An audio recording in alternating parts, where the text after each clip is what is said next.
پیدائش 10 باب۔ نوح کے بیٹوں سم، حام اور یافت کی اولاد یہ ہیں۔ طوفان کے بعد ان کے ہاں بیٹے پیدا ہوئے۔ بنی یافت یہ ہیں: جمر اور ماجوج اور مادی اور یاوان اور توبل اور مسک اور تیراس۔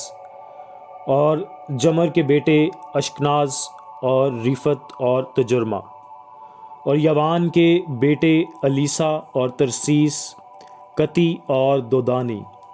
قوموں کے جزیرے انہی کی نسل میں بٹ کر ہر ایک کی زبان اور قبیلہ کے مطابق مختلف ملک اور گروہ ہو گئے۔ اور بنی حام یہ ہیں: کوش اور مصر اور فوت اور کنعان۔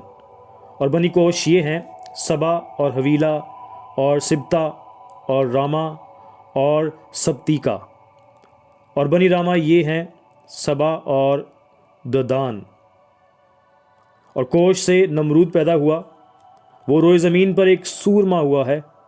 خداوند کے سامنے وہ ایک شکاری سورما ہوا ہے، اس لیے یہ مثل چلی کہ خداوند کے سامنے نمرود سا شکاری سورما۔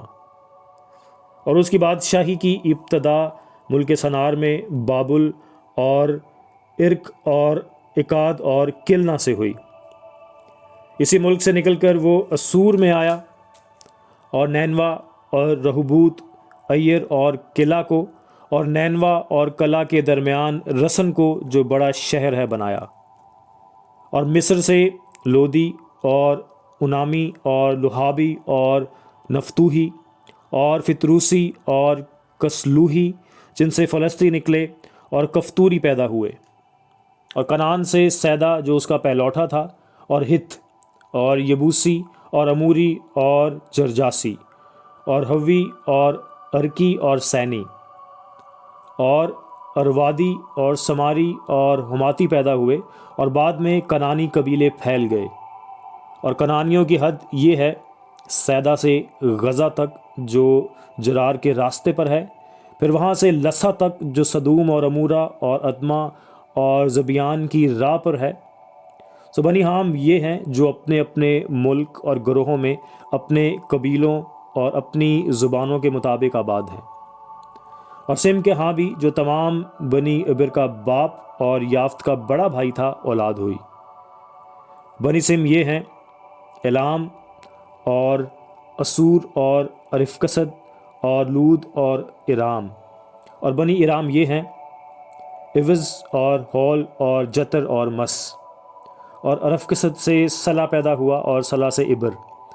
اور عبر کے ہاں 2 بیٹے پیدا ہوئے، ایک کا نام فلج تھا کیونکہ زمین اس کے ایام میں بٹی، اور اس کے بھائی کا نام یکتان تھا۔ اور یکتان سے الموداد اور سلف اور حسار موت اور عراق اور ہدورام اور اوزال اور دکلا اور اوبل اور ابیمائل اور سبا اور اوفیر اور حویلہ اور یباب پیدا ہوئے۔ یہ سب بنی یکتان تھے، اور ان کی آبادی میسا سے مشرق کے ایک پہاڑ صفار کی طرف تھی۔ سو بنی سم یہ ہیں جو اپنے اپنے ملک اور گروہوں میں اپنے قبیلوں اور اپنی زبانوں کے مطابق آباد ہیں۔ نوح کے بیٹوں کے خاندان ان کی گروہوں اور نسلوں کے اعتبار سے یہی ہیں۔ اور طوفان کے بعد جو قومیں زمین پر جا بجا منقسم ہوئیں وہ انہی میں سے تھیں۔ آمین۔ پیدائش 11 باب۔ اور تمام روئے زمین پر ایک ہی زبان اور ایک ہی بولی تھی۔ اور ایسا ہوا کہ مشرق کی طرف سفر کرتے کرتے ان کو ملک سنار میں ایک میدان ملا، اور وہ وہاں بس گئے۔ اور انہوں نے آپس میں کہا کہ آؤ ہم اینٹیں بنائیں اور ان کو آگ میں خوب پکائیں۔ سو انہوں نے پتھر کی جگہ اینٹ سے اور چونے کی جگہ گارے سے کام لیا۔ پھر وہ کہنے لگے کہ آؤ ہم اپنے واسطے ایک شہر اور ایک برج جس کی چوٹی آسمان تک پہنچے بنائیں، اور یہاں اپنا نام کریں، ایسا نہ ہو کہ ہم تمام روئے زمین پر پراگندہ ہو جائیں۔ اور خداوند اس شہر اور برج کو جسے بنی آدم بنانے لگے دیکھنے کو اترا۔ اور خداوند نے کہا، دیکھو یہ لوگ سب ایک ہیں، اور ان سبوں کی ایک ہی زبان ہے۔ وہ جو یہ کرنے لگے ہیں، تو اب کچھ بھی جس کا وہ ارادہ کریں ان سے باقی نہ چھوٹے گا۔ سو آؤ ہم وہاں جا کر ان کی زبان میں اختلاف ڈالیں تاکہ وہ ایک دوسرے کی بات سمجھ نہ سکیں۔ بس خداوند نے ان کو وہاں سے تمام روئے زمین میں پراگندہ کیا، سو وہ اس شہر کے بنانے سے باز آئے۔ اس لیے اس کا نام بابل ہوا، کیونکہ خداوند نے وہاں ساری زمین کی زبان میں اختلاف ڈالا، اور وہاں سے خداوند نے ان کو تمام روئے زمین پر پراگندہ کیا۔ یہ سم کا نسب نامہ ہے۔ سم 120 برس کا تھا جب اس سے طوفان کے 2 برس بعد ارفکسد پیدا ہوا، اور ارفکسد کی پیدائش کے بعد سم 500 برس جیتا رہا اور اس سے بیٹے اور بیٹیاں پیدا ہوئیں۔ جب ارفکسد 35 برس کا ہوا تو اس سے سلا پیدا ہوا، اور سلا کی پیدائش کے بعد ارفکسد 403 برس اور جیتا رہا اور اس سے بیٹے اور بیٹیاں پیدا ہوئیں۔ سلا جب 30 برس کا ہوا تو اس سے ابر پیدا ہوا، اور ابر کی پیدائش کے بعد سلا 403 برس اور جیتا رہا اور اس سے بیٹے اور بیٹیاں پیدا ہوئیں۔ جب ابر 34 برس کا تھا تو اس سے فلج پیدا ہوا، اور فلج کی پیدائش کے بعد ابر 430 برس اور جیتا رہا اور اس سے بیٹے اور بیٹیاں پیدا ہوئیں۔ فلج 30 برس کا تھا جب اس سے راؤ پیدا ہوا، اور راؤ کی پیدائش کے بعد فلج 209 برس اور جیتا رہا اور اس سے بیٹے اور بیٹیاں پیدا ہوئیں۔ اور راؤ 32 برس کا تھا جب اس سے سروج پیدا ہوا، اور سروج کی پیدائش کے بعد راؤ 207 برس اور جیتا رہا اور اس سے بیٹے اور بیٹیاں پیدا ہوئیں۔ اور سروج 30 برس کا تھا جب اس سے نحور پیدا ہوا، اور نحور کی پیدائش کے بعد سروج 200 برس اور جیتا رہا اور اس سے بیٹے اور بیٹیاں پیدا ہوئیں۔ نحور 29 برس کا تھا جب اس سے تارا پیدا ہوا، اور تارہ کی پیدائش کے بعد نحور 119 برس اور جیتا رہا اور اس سے بیٹے اور بیٹیاں پیدا ہوئیں۔ اور تارہ 70 برس کا تھا جب اس سے ابرام اور نحور اور ہاران پیدا ہوئے۔ اور یہ تارہ کا نسب نامہ ہے۔ تارہ سے ابرام اور نحور اور ہاران پیدا ہوئے، اور ہاران سے لوط پیدا ہوا۔ اور ہاران اپنے باپ تارہ کے آگے اپنی ذات بوم یعنی کشتیوں کے اور میں مرا۔ اور ابرام اور نحور نے اپنا اپنا بیاہ کر لیا۔ ابراہیم کی بیوی کا نام ساری اور نحور کی بیوی کا نام ملکہ تھا جو ہاران کی بیٹی تھی۔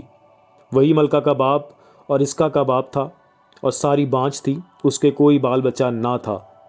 اور تارہ نے اپنے بیٹے ابرام کو اور اپنے پوتے لوط کو جو ہاران کا بیٹا تھا اور اپنی بہو ساری کو جو اس کے بیٹے ابرام کی بیوی تھی ساتھ لیا، اور وہ سب کسدیوں کے اور سے روانہ ہوئے کہ کنعان کے ملک میں جائیں، اور وہ ہاران تک آئے اور وہیں رہنے لگے۔ اور تارہ کی عمر 205 برس کی ہوئی اور اس نے ہاران میں وفات پائی۔ آمین۔ پیدائش 12 باب۔ اور خداوند نے ابرام سے کہا کہ تو اپنے وطن اور اپنے ناطے داروں کے بیچ سے اور اپنے باپ کے گھر سے نکل کر اس ملک میں جا جو میں تجھے دکھاؤں گا، اور میں تجھے ایک بڑی قوم بناؤں گا اور برکت دوں گا اور تیرا نام سرفراز کروں گا، سو تو باعث برکت ہو۔ جو تجھے مبارک کہیں ان کو میں برکت دوں گا، اور جو تجھ پر لعنت کرے اس پر میں لعنت کروں گا، اور زمین کے سب قبیلے تیرے وسیلہ سے برکت پائیں گے۔ سو ابرام خداوند کے کہنے کے مطابق چل پڑا، اور لوط اس کے ساتھ گیا، اور ابرام 75 برس کا تھا جب وہ ہاران سے روانہ ہوا۔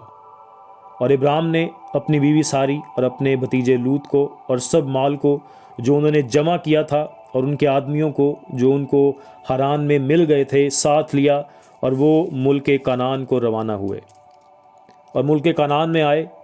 اور ابرام اس ملک میں سے گزرتا ہوا مقام سکم میں مورا کے بلوت تک پہنچا۔ اس وقت ملک میں کنعانی رہتے تھے۔ تب خداوند نے ابرام کو دکھائی دے کر کہا کہ یہی ملک میں تیری نسل کو دوں گا، اور اس نے وہاں خداوند کے لیے جو اسے دکھائی دیا تھا ایک قربان گاہ بنائی، اور وہاں سے کوچ کر کے اس پہاڑ کی طرف گیا جو بیت ایل کے مشرق میں ہے، اور اپنا ڈیرا ایسے لگایا کہ بیت ایل مغرب میں اور ای مشرق میں پڑا، اور وہاں اس نے خداوند کے لیے ایک قربان گاہ بنائی اور خداوند سے دعا کی۔ اور ابرام سفر کرتا کرتا جنوب کی طرف بڑھ گیا اور اس ملک میں کال پڑا، اور ابرام مصر کو گیا کہ وہاں ٹکا رہے کیونکہ ملک میں سخت کال تھا۔ اور ایسا ہوا کہ جب وہ مصر میں داخل ہونے کو تھا تو اس نے اپنی بیوی ساری سے کہا کہ دیکھ، میں جانتا ہوں کہ تو دیکھنے میں خوبصورت عورت ہے، اور یوں ہوگا کہ مصری تجھے دیکھ کر کہیں گے کہ یہ اس کی بیوی ہے، سو وہ مجھے تو مار ڈالیں گے مگر تجھے زندہ رکھ لیں گے۔ تو تو یہ کہہ دینا کہ میں اس کی بہن ہوں، تاکہ تیرے سبب سے میری خیر ہو اور میری جان تیری بدولت بچی رہے۔ اور یوں ہوا کہ جب ابرام مصر میں آیا تو مصریوں نے اس عورت کو دیکھا کہ وہ نہایت خوبصورت ہے، اور فرعون کے امراء نے اسے دیکھ کر فرعون کے حضور میں اس کی تعریف کی، اور وہ عورت فرعون کے گھر میں پہنچائی گئی، اور اس نے اس کی خاطر ابرام پر احسان کیا، اور بھیڑ بکریاں اور گائے اور بیل اور گدھے اور غلام اور لونڈیاں اور گدھیاں اور اونٹ اس کے پاس ہو گئے۔ پر خداوند نے فرعون اور اس کے خاندان پر ابرام کی بیوی ساری کے سبب سے بڑی بڑی بلائیں نازل کیں۔ تب فرعون نے ابرام کو بلا کر اس سے کہا کہ تو نے مجھ سے یہ کیا کیا؟ تو نے مجھے کیوں نہ بتایا کہ یہ تیری بیوی ہے؟ تو نے یہ کیوں کہا کہ وہ میری بہن ہے؟ اسی لیے میں نے اسے لیا کہ وہ میری بیوی بنے۔ سو دیکھ، تیری بیوی حاضر ہے، اس کو لے اور چلا جا۔ اور فرعون نے اس کے حق میں اپنے آدمیوں کو ہدایت کی، اور انہوں نے اسے اور اس کی بیوی کو اس کے سب مال کے ساتھ روانہ کر دیا۔ پاک کلام کے پڑھے اور سنے جانے کے وسیلہ سے ہم سب مبارک ہوں، آمین۔